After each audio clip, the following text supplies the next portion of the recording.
केंद्र सरकार ने प्रवासी मजदूरों के पलायन को रोकने के लिए 5 किलो वाले छोटे एलपीजी सिलेंडर के नियमों को नरम कर दिया है। अब ये सिलेंडर लेने के लिए किसी भी तरह के एड्रेस प्रूफ की आवश्यकता नहीं होगी। ग्राहक सिर्फ एक फोटो आईडी दिखाकर कहीं भी अधिकृत वितरक से ये सिलेंडर ले सकते हैं। आईडी में Aadhaar, PAN card, voter ID card जैसे दस्तावेज हो सकते हैं। सरकार की तरफ से यह कदम मिडिल ईस्ट में तनाव के कारण सप्लाई चेन चुनौतियों के बीच आम आदमी को राहत देने और गैस की पहुंच आसान बनाने के लिए उठाया है। इतना ही नहीं, सरकार ने 5 केजी सिलेंडरों की सप्लाई को दोगुना कर दिया है। इस खबर पर हमारे साथ हमारे सहयोगी अम्बरीश जुड़े हुए हैं। अम्बरीश, इसको भी जरा विस्तार से बताइए कि 5 किलो के सिलेंडर को लेकर जो दिक्कतें आ रही थी उसमें सप्लाई तो बड़ी बड़ी है। सबसे अच्छी बात रही है कि थोड़ा नियम आसान कर दिए गए हैं, लोगों को आसानी से मिलेगा। देखिए, हम अमूमन जो बाहर के लोग रहते हैं या माइग्रेंट लेबरर्स रहते हैं वो छोटे अवैध सिलेंडर्स का इस्तेमाल करते हैं ताकि वो बड़े सिलेंडर से उसमें भर सकें और उसका इस्तेमाल कर सकें, क्योंकि उनके पास अक्सर उस तरह के एड्रेस प्रूफ नहीं होते हैं जहां वो कनेक्शन ले पाए।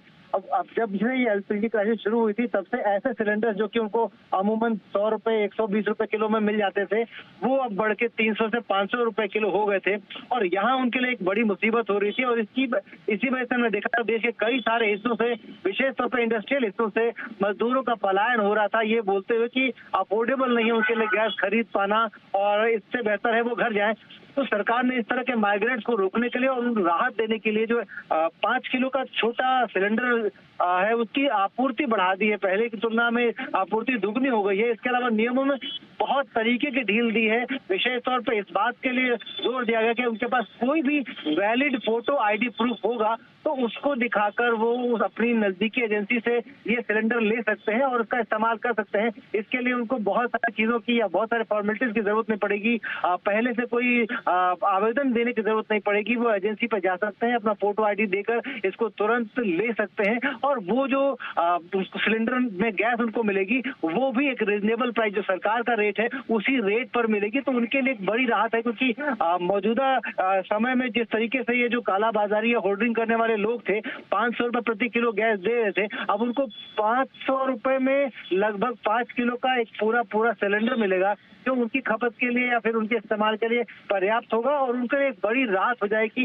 जहां हजारों की बजाय वो 500 या 650 रुपए के खर्च में एक पूरा सिलेंडर 5 किलो का ले सकते हैं। तो एक बड़ी राहत सरकार की तरफ से है और पहल है। केंद्र सरकार ने सभी राज्यों के मुख्य सचिवों को चिट्ठी भी लिखी है जहाँ ये कहा गया है कि इस तरह के सिलेंडर्स की आपूर्ति बढ़ाई जा रही है और कोशिश की जाए सरकार राज्यों की तरफ से भी कि ये प्राथमिकता के साथ उन्हीं लोगों को मिलो जिनको इनकी जरूरत है। बिल्कुल अम्बरीश, लेकिन इस पर एक सवाल और बनता है कि इसकी मॉनिटरिंग कैसे होगी? अगर कोई रिटेलर इस नियम को नहीं मानता है, एड्रेस प्रूफ के लिए जोर देता है और बिना एड्रेस प्रूफ के नहीं देता है, तो फिर उन पर कार्रवाई को लेकर भी कोई प्रावधान है कि नहीं है? देखिए, अमूमन सरकार ने जितने सिलेंडर भेजे हैं उसकी एक पूरी ट्रैकिंग होती है और उस ट्रैकिंग के बाद एजेंसी को कितने सिलेंडर मिले उस बात की भी ट्रैकिंग होती है। अब जब सरकार ने राज्यों को जिम्मा दिया है तो राज्य जिस तरीके से अभी तक कमर्शियल सिलेंडर को प्राथमिकता के तौर पर दे रहे थे, लगभग उसी तर्ज पर पोर्टल बनाकर इसकी मॉनिटरिंग भी वो करना शुरू कर रहे हैं। और अगर आप वैसे ध्यान दें तो जिसके पास भी फोटो आईडी है, मान लीजिए कि एक एजेंसी पर अगर मैं गया हूँ, मेरे पास एक फोटो आईडी है और मैंने वहाँ अप्लाई किया, तो मुझे वो मिलना सुनिश्चित करना होगा और नहीं होता है तो वो एक वैलिड रीजन देंगे कि आपको किस वजह से नहीं दिया जाए, ताकि मैं कोई दूसरा आईडी लेकर वहां जा सकूं और वो सिलेंडर ले सकूं। तो सिलेंडर को उनके पास रखना ये भी उनके लिए अलाउड नहीं है बहुत समय तक। और ऐसे में ये जरूर है कि वो सिलेंडर कम से कम पात्र व्यक्ति को जरूर मिलेगा। ठीक, बहुत शुक्रिया अम्बरीश इस खबर पर हमारे साथ जुड़ने के लिए।